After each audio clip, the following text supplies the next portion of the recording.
olha só, os pedidos de recuperação judicial no agronegócio bateram recorde no segundo trimestre deste ano. E um cenário que liga o alerta, para o setor e também exige atenção à saúde financeira de produtores, empresas rurais.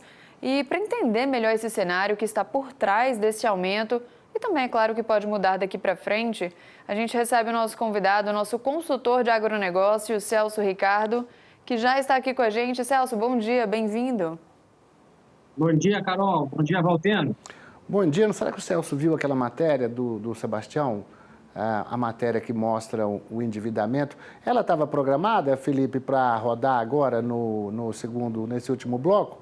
A matéria do Felipe falando do endividamento. Na verdade, ela é o próximo assunto. Eu acho que a gente poderia Eu acho que podia botar essa matéria para o Celso ver, e aí, porque tem uns dados, né? Pode chamar? Celso, vamos olhar a matéria, para aí você vai comentar depois, tá? Bora lá. Não faltam histórias de produtores rurais no Brasil com dificuldade para pagar as contas. No Rio Grande do Sul, então, nem se fala. Essas imagens ainda assustam e justificam o desespero de muita gente. Chuva demais num ano, seca em muitos outros. O André até conseguiu plantar e agora está com a lavoura pronta para colher, mas o banco tomou a colheitadeira. Está sendo difícil.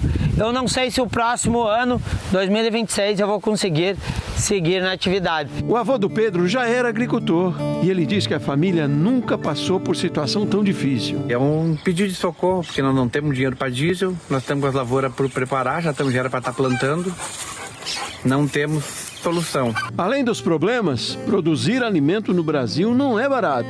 O custo de uma safra chega a 1 trilhão e 300 bilhões de reais. Um terço deste valor vem de financiamentos. Quase 8% dos produtores rurais brasileiros estão endividados. O maior índice da história. Muitos, inclusive, já pediram recuperação judicial para evitar falência. Foram mais de 560 pedidos no segundo trimestre deste ano. A maioria de produtores de soja e de criadores de gado.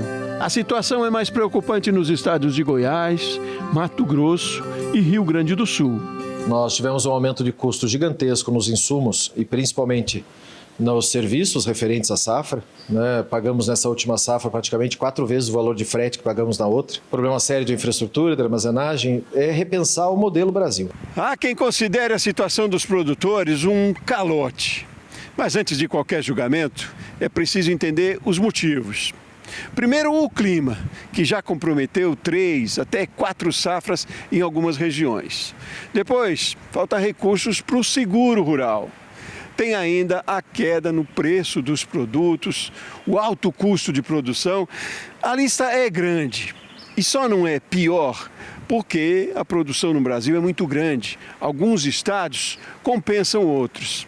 Mas é um alerta, como talvez nunca tenha acontecido antes. Por outro lado, nesta safra, os produtores brasileiros devem colher mais de 350 milhões de toneladas de grãos.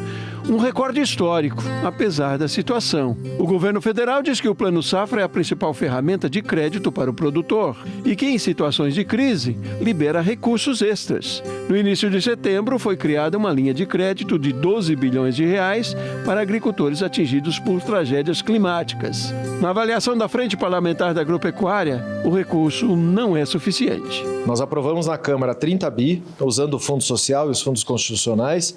Vem agora os 12 bi, apresentaram a fonte agora esses dias, mas os 12 bi não atendem minimamente sequer a questão do Rio Grande do Sul, então vai faltar bastante. O endividamento dos produtores rurais brasileiros não é um problema só do campo, nem as consequências também. Com isso, você não vai ter uma grande oferta de produtos agropecuários, né, que ajudam, de certa forma, o Brasil a ter uma inflação de alimentos mais baixa. O que pode refletir nisso, de certa forma, na inflação de alimentos. Na reportagem de amanhã, outro fator que justifica o endividamento: os altos juros, que dificultam o crédito. Sem dinheiro, o produtor não planta. E se não planta, falta comida na mesa de todo mundo. Boa matéria, né, Celso? Excelente matéria, Valteno, Carol. Agora, essa situação do endividamento, eu mesmo, lembro do meu trabalho desde 2019, eu já venho alertando para essa situação. Inclusive, na época, a Tereza Cristina, no governo anterior, era ministra.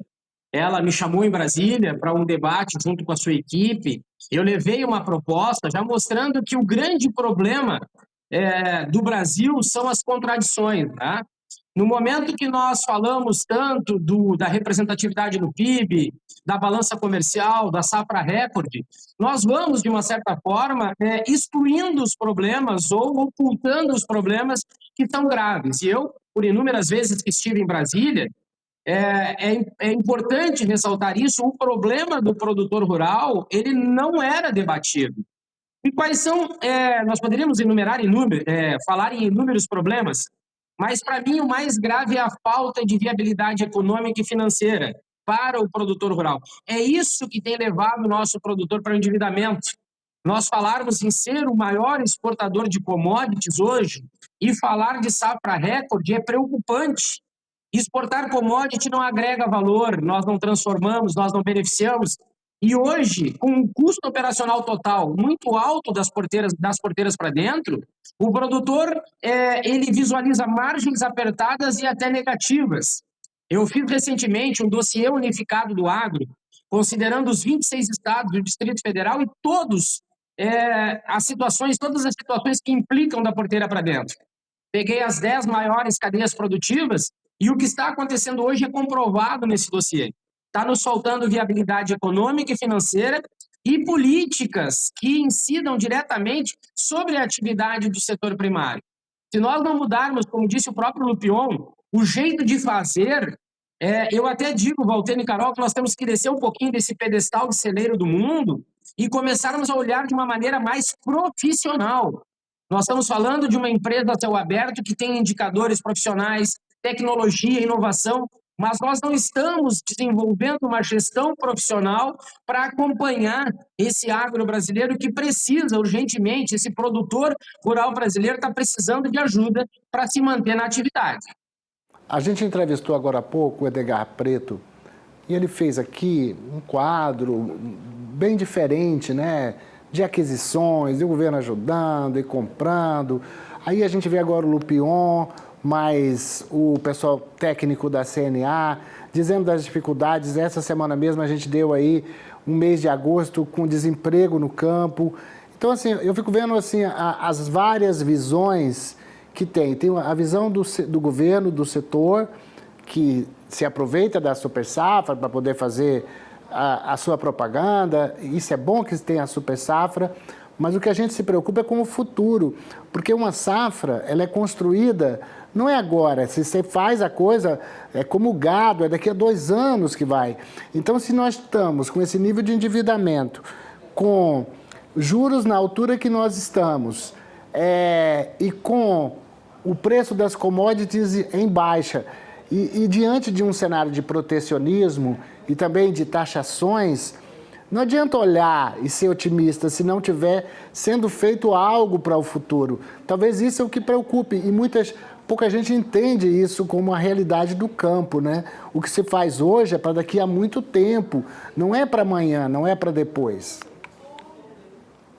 Exatamente. O que a gente tem que ter em mente, e é bom que todas as pessoas soubessem, né, que no momento, ou se nós voltarmos 3, 4 anos atrás, a comemoração da super safra, ela mostra que o Brasil tem condições de produzir.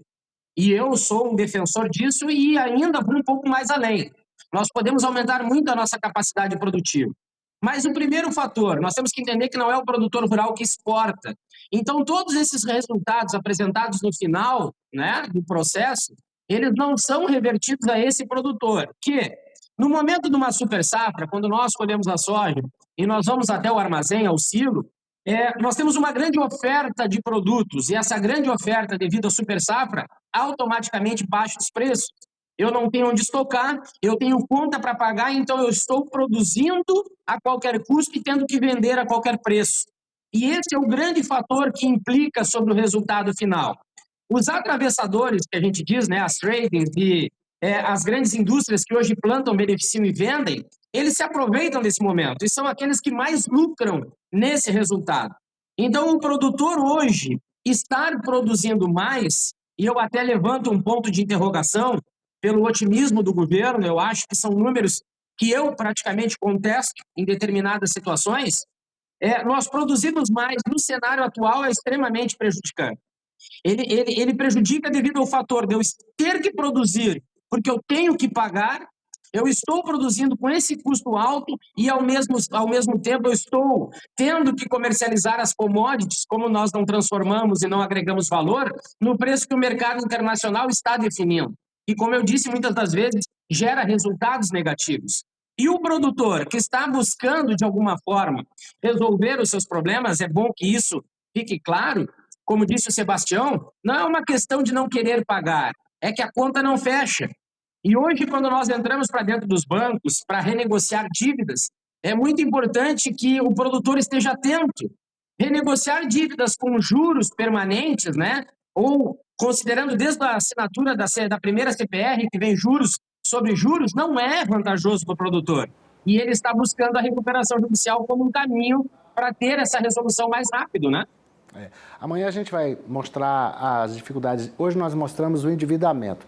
Amanhã a gente vai mostrar uma matéria, Celso, sobre o crédito, né? A dificuldade de acesso e crédito. O Haddad foi na Câmara, disse que não tem problema nenhum.